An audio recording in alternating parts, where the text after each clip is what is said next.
नमस्कार दोस्तों, मैं हूं कृष्ण लाल और आप देख रहे हैं RJ Krishna education YouTube channel. जल्दी से सभी विद्यार्थी लाइव आ जाएगा। सुबह के 11 बजे वाली हमारी जीएस की जो सुपर सीरीज हम चला रहे हैं उसका टाइम हो गया। आज हमारा जीएस की सुपर सीरीज का पार्ट 3 रहने वाला है। 2 पार्ट मैंने पहले करवा दिए, जिन्होंने नहीं देखा है चैनल पे आकर देख लीजिएगा। और सुबह हमारे 8 बजे जीके की सुपर सीरीज चल रहे हैं, उनमें भी तीसरा पार्ट अभी सुबह 8 बजे करवाया था, वो भी नहीं देखा है तो चैनल पे आके देख लीजिएगा।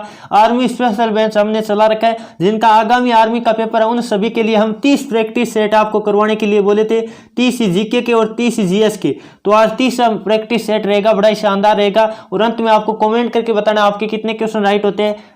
चलिए बिना देरी के आज के सेशन की शुरुआत करते हैं। इससे पहले सभी विद्यार्थियों को जय हिंद, राम राम, जय श्री कृष्णा, राधे राधे, जय मां शारदे। चलिए फर्स्ट क्वेश्चन की तरफ बढ़ते हैं और क्लास अच्छी लगे तो दिल से लाइक करके जाइएगा। और जो विद्यार्थी पहली बार चैनल पे आए वो चैनल को सब्सक्राइब कर लो और बेल आइकन को भी ऑन कर लो, ताकि जब भी लाइव क्लास का टाइम हो तो आपके पास नोटिफिकेशन आ जाए। फर्स्ट क्वेश्चन आपके स्क्रीन के सामने दे रखा है, ध्वनि की चाल सबसे कम किस में होती है? तो ध्वनि की चाल सबसे कम आपको पता किस में होती है? निर्वात में होती है। निर्वात में ध्वनि की चाल होती ही नहीं है, कितनी होती है? शून्य होती है। निर्वात में ध्वनि की चाल कितनी होती है? शून्य होती है, क्योंकि निर्वात में ध्वनि होती है वो गमन नहीं कर सकती है। अब बात कर लेते हैं, आपको पता होगा निर्वात में प्रकाश की चाल कितनी होती है, वो भी आपको पता होना चाहिए। निर्वात में प्रकाश की चाल काफी बार एग्जाम में क्वेश्चन आ चुका है, तो वो होती है 3 गुणा 10 की घात कितनी? 3 गुणा 10 की घात 8 मीटर पर सेकंड। ये होती है निर्वात में प्रकाश की चाल। आपको पता होगा निर्वात में प्रकाश की चाल सर्वाधिक होती है और ध्वनि की निर्वात में सबसे कम होती है, यानी शून्य होती है। अब बात कर लेते हैं वायु में ध्वनि की चाल कितनी होती है, वो भी आपको याद रखना चाहिए। 0 डिग्री सेल्सियस तापमान पर वायु में ध्वनि का वेग कितना होता है? 332 मीटर पर सेकंड होता है। कितना होता है? 332 मीटर पर सेकंड होता है वायु में ध्वनि का वेग। अब बात कर लेते हैं इस्पात में ध्वनि का वेग सर्वाधिक होता है। वैसे बात करें तो आपको पता होगा ठोस पदार्थों में ध्वनि का वेग सर्वाधिक होता है, और ठोस में भी बात करें तो इस्पात में सर्वाधिक होता है। अब बात कर लेते हैं, आपको पता होगा ध्वनि तरंगे कौन सी तरंगे है? तो ध्वनि तरंगे आप सबको पता होगा कौन सी तरंगे है? आप अनुदैर्घ्य तरंगे, आपको पता होना चाहिए ध्वनि तरंगे कौन सी तरंगे है? अनुदैर्घ्य तरंगे। यह आपको इंपॉर्टेंट क्वेश्चन बनता है, आपको याद रखना है। ध्वनि तरंगों के बारे में प्रकृति कहे तो अनुदैर्घ्य है, यह आपको ध्यान रखना है। और प्रकाश है वो विद्युत चुम्बकीय तरंग है, यह भी आपको ध्यान रखना है। चलिए दोस्तों आगे बढ़े, एक क्वेश्चन में और बता देता हूं। प्रकाश मतलब जो पलायन वेग होता है पृथ्वी के लिए वो कितना होता है? 11.2 किलोमीटर पर सेकंड होता है। कितना? पृथ्वी के लिए पलायन वेग कितना है? 11.2 किलोमीटर पर सेकंड है, ये भी आपको याद रखना है। चलिए दोस्तों आगे बढ़े, अगला क्वेश्चन नंबर बात कर लेते हैं। 2 आपकी स्क्रीन के सामने दे रखा क्या है? क्लोरोफिल किस में होता है? तो क्लोरोफिल आपको पता है, क्लोरोफिल को हिंदी में कहे तो क्या कहते हैं? हरित लवक कहते हैं। तो हरित लवक किस में होते हैं आपको पता होगा, जल्दी से बताने की कोशिश करिएगा। हरित लवक आपको पता है पत्तियों में होता है। किस में होता है? जो पदार्थ की मतलब पौधों की पत्ती होती है उनमें क्या होता है? हरित लवक पाया जाता है। तो ऑप्शन नंबर जो ये बता रहे बिल्कुल उत्तर सही है। अब बात कर लेते हैं, काफी बार क्वेश्चन ऐसे आ जाता है, जो पत्तियों का हरा रंग होता है वो किसके कारण होता है? तो आपको करना है क्लोरोफिल या कहे हरित लवक की उपस्थिति के कारण होता है। और बात कर लेते हैं, मछली होती है और श्वास किससे लेती है? आप फड़े से लेती है, यह आपको ध्यान रखना है, खास तौर से इंपॉर्टेंट क्वेश्चन बनता है। और आपको पता होगा मनुष्य के हृदय में कितने कोष्ठ होते हैं? 4 कोष्ठ होते हैं, और मेंढक के हृदय में 3 कोष्ठ होते हैं, ये भी आपको पता रखना है। और यहाँ घोड़े की थोड़ी सी बात आ गई तो इस आपको पता होगा 1 हॉर्स पावर होता है, यानी 1 HP होता है, उसमें कितने वोट होते हैं? तो 746 वोट होते हैं। कितने होते हैं? 746 वोट होते हैं, ये भी आपको याद रखना है। चलिए दोस्तों आगे बढ़े, अगला क्वेश्चन नंबर बात कर लेते हैं। 3 आपके स्क्रीन के सामने, जल्दी से सभी विद्यार्थी इसका भी लाइव चैट में जवाब देने की कोशिश करेगा। ओम का नियम है, तो ओम का नियम आप सबको पता होगा क्या होता है? V बराबर IR होता है। जो ऑप्शन नंबर बी बोल रहे हैं बिल्कुल उनका जवाब सही है। आपको पता होगा V बराबर IR, ये किसका नियम है? ओम का नियम है। V यहाँ वोल्टता है और R यहाँ प्रतिरोध है और I विद्युत धारा है। प्रतिरोध का मात्रक ओम होता है, विद्युत धारा का मात्रक एम्पियर होता है, और जो वोल्टता होता है उसका मात्रक क्या होता है? आपको पता होगा वोल्ट होता है। चलिए दोस्तों आगे बढ़े, अगला क्वेश्चन नंबर बात कर लेते हैं। 4 आपकी स्क्रीन के सामने, जल्दी से सभी विद्यार्थी इसका भी लाइव चैट में जवाब देने की कोशिश करिएगा।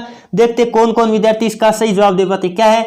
रक्त का थक्का किस विटामिन के कारण जमता है? तो रक्त का थक्का होता है विटामिन के कारण जमता है। आपको पता है ऑप्शन नंबर आपका क्या राइट होगा? डी राइट होगा। अब बात कर लेते हैं, आपको पता होगा विटामिन ए की कमी से रतौंधी रोग हो जाता है, जो कि आंखों से संबंधित है। और विटामिन ए की मात्रा सर्वाधिक गाजर में पाई जाती है। वैसे बात करें और भी पाई जाती है, लेकिन गाजर आपको पता है जिसकी आंख कमजोर होती है यानी रतौंधी संबंधी रोग होता है, उसको गाजर खाने के लिए अनुमति देती है डॉक्टर। और विटामिन बी की कमी से बेरी बेरी होता है, एनीमिया हो गया।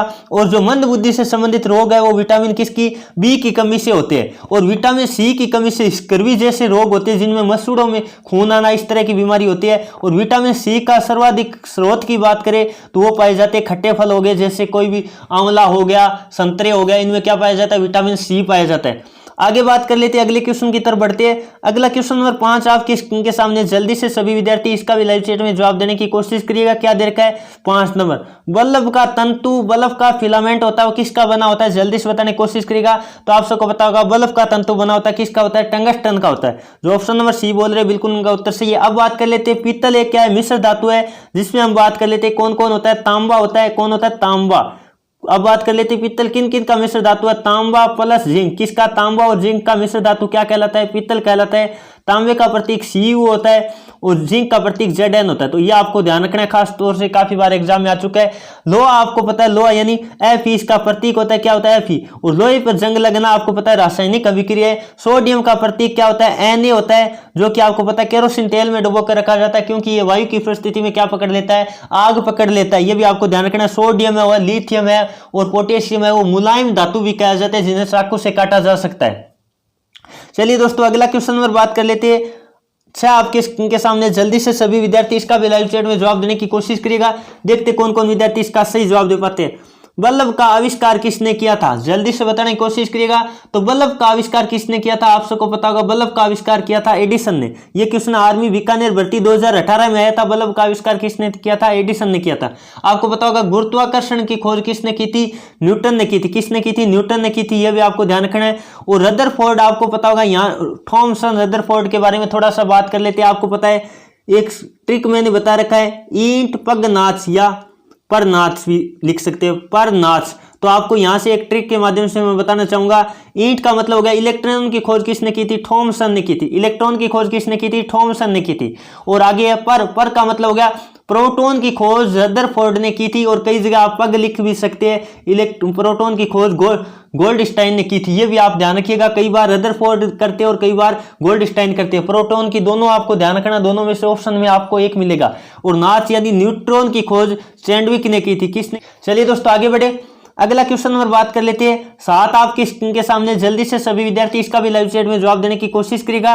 विद्युत धारा का मात्रक क्या होता है, विद्युत धारा का मात्रक मैं अभी बता रहा था, एम्पियर होता है। क्या होता है, एम्पियर होता है। ओम हम बात करें तो विद्युत प्रतिरोध का मात्रक होता है। और वेबर होता है, वो किसका होता है, जो क्या होती है, चुंबकीय फ्लक्स होता है, उसका मात्रक क्या होता है, वेबर होता है। वोल्टेज आपको पता है विद्युत विभवांतर या विभव का मात्रक होता है। कूलॉम आपको पता है किसका, कूलॉम वो होता है आवेश का मात्रक। चलिए दोस्तों अगला क्वेश्चन नंबर बात कर लेते हैं। 8 आपके स्क्रीन के सामने, मानव हृदय में कितने कोष्ठ होते हैं, तो मानव हृदय में 4 कोष्ठ होते हैं, 2 आलिंद और 2 नीले। ये आपको ध्यान रखना है। और मेंढक के हृदय में 3 कोष्ठ होते हैं। और अच्छी लग रही है क्लास तो दिल से लाइक करते रहेगा, हमें प्यार और सपोर्ट ऐसे ही देते रहेगा ताकि हम आपके लिए रेगुलर क्लास प्रोवाइड कर पाए। चलिए दोस्तों अगला क्वेश्चन नंबर बात कर लेते हैं। 9 आपकी स्क्रीन के सामने, जल्दी से सभी विद्यार्थी इसका भी लाइव चैट में जवाब देने की कोशिश करेगा। मानव शरीर की सबसे बड़ी ग्रंथि कौन सी है, तो मानव शरीर की सबसे बड़ी ग्रंथि है यकृत। ये क्वेश्चन काफी बार आ चुका है, तो आपका ऑप्शन नंबर क्या राइट होगा, सी राइट होगा। अब बात कर लेते हैं, आपको पता होगा पीयूष ग्रंथि को मास्टर ग्रंथि भी कहा जाता है, जो कि मस्तिष्क में पाई जाती है। ये भी आपको पता होना चाहिए। और मटर के दाने के समान होती है पीयूष ग्रंथि, और उससे वृद्धि हार्मोन स्रावित होता है, ये आपको ध्यान रखना है। और अग्नाशय ग्रंथि से इंसुलिन हार्मोन स्रावित होता है, ये भी खास तौर से आपको ध्यान रखना है। चलिए दोस्तों आगे बढ़े, अगला क्वेश्चन नंबर बात कर लेते हैं। 10 आपकी स्क्रीन के सामने, जल्दी से सभी विद्यार्थी इसका भी लाइव चैट में जवाब देने की कोशिश करेगा। ध्वनि का वायु में वेग कितना होता है, ध्वनि का वायु में वेग अभी बता रहा था कितना होता है, 332 मीटर पर सेकंड होता है। जो ऑप्शन नंबर क्या बोल रहे हैं, बी बोल रहे हैं, बिल्कुल उनका उत्तर सही है। अभी मैंने बताया भी था थोड़ी देर पहले। चलिए दोस्तों अगले क्वेश्चन की तरफ बढ़ते हैं। अगला क्वेश्चन नंबर 11 आपके स्क्रीन के सामने दे रखा क्या है, निम्न में से तत्व नहीं है, यानी तत्व नहीं आपको बताना। आपको पता है सोना तत्व है, सर्वाधिक तन्य धातु कौन सी है, सोना है। और सर्वाधिक सुचालक विद्युत की सुचालक धातु कौन सी है, चांदी है। और लोहा भी आपको पता है एक धातु है, क्या है आपको पता होगा, लोहा क्या है, एक धातु है, यानी तत्व है। जबकि पानी आपको पता है क्या नहीं है, तत्व नहीं है, आपको पता होगा। इसका सूत्र क्या होता है, H2O, यानी तत्व से मिलकर बना है। तो आपको ये ध्यान रखना है, जल का सूत्र क्या होता है, H2O होता है। और जो भारी जल होता है उसका सूत्र होता है D2O। चलिए दोस्तों आगे बढ़े, अगला क्वेश्चन नंबर बात कर लेते हैं। 12 आपकी स्क्रीन के सामने, कोशिका झिल्ली किसकी बनी होती है। इसका क्वेश्चन आपको कमेंट करके देना है, ताकि मैं थोड़ा सा जान पाऊं कौन कौन विद्यार्थी इसका जवाब सही दे पाएंगे। तो इस क्वेश्चन का जवाब आपको कमेंट करके जाना है, जिसको सही जवाब दे पाएंगे। अगला क्वेश्चन नंबर 13 आपकी स्क्रीन के सामने, जल्दी से सभी विद्यार्थी इसका भी लाइव चैट में जवाब देने की कोशिश करिएगा। शुष्क बर्फ का सूत्र क्या होता है? शुष्क बर्फ का सूत्र आप सबको पता होगा, कार्बन डाइऑक्साइड। ठोस कार्बन डाइऑक्साइड को क्या कहते हैं? शुष्क बर्फ कहते हैं। तो आपका ऑप्शन नंबर क्या राइट होगा? ए राइट होगा। बहुत ही आसान क्वेश्चन है। और H2O किसका सूत्र है? साधारण जल का सूत्र है। NaCl किसका है? साधारण नमक का सूत्र है। चलिए दोस्तों, अगला क्वेश्चन नंबर 14 आपकी स्क्रीन के सामने, जल्दी से सभी विद्यार्थी इसका भी लाइव चैट में जवाब दो। नमक का सूत्र क्या है? तो अभी बता रहा था, NaCl किसका है? साधारण नमक का सूत्र है। सोडियम क्लोराइड ये जल का है और ये भारी जल का है। चलिए दोस्तों, अगला क्वेश्चन नंबर बात कर लेते हैं 15 आपकी स्क्रीन के सामने, जल्दी से सभी विद्यार्थी इसका भी लाइव चैट में जवाब देने की कोशिश करेगा। जल के शुद्धिकरण में किसका प्रयोग किया जाता है? तो जल के शुद्धिकरण में आपको सबको पता होगा, क्लोरीन। किसका प्रयोग किया जाता है? क्लोरीन। तो आपका ऑप्शन नंबर डी राइट होगा, यानी जल के शुद्धिकरण में किसका उपयोग किया जाता है? क्लोरीन का उपयोग किया जाता है। ये थी दोस्तों आज के 15 क्वेश्चन जो हमने जीएस के सुपर सीरीज के अंतर्गत किए। बड़ी शानदार आपकी क्लास लगी होगी, तो कमेंट करके बताइएगा आपको क्लास कैसी लगी। उम्मीद करता हूं आपको क्लास पसंद आई, तो क्लास को लाइक करके जाइए और अपने दोस्तों में ज्यादा से ज्यादा शेयर करें। और जो विद्यार्थी पहली बार चैनल पे है वो चैनल को सब्सक्राइब कर लो और बेल आइकन को भी ऑन कर लो, ताकि जब भी लाइव क्लास का टाइम हो तो आपके पास नोटिफिकेशन आ जाए। चलिए दोस्तों, आज की क्लास में इतना ही। Thank you for watching. जय हिंद, जय भारत।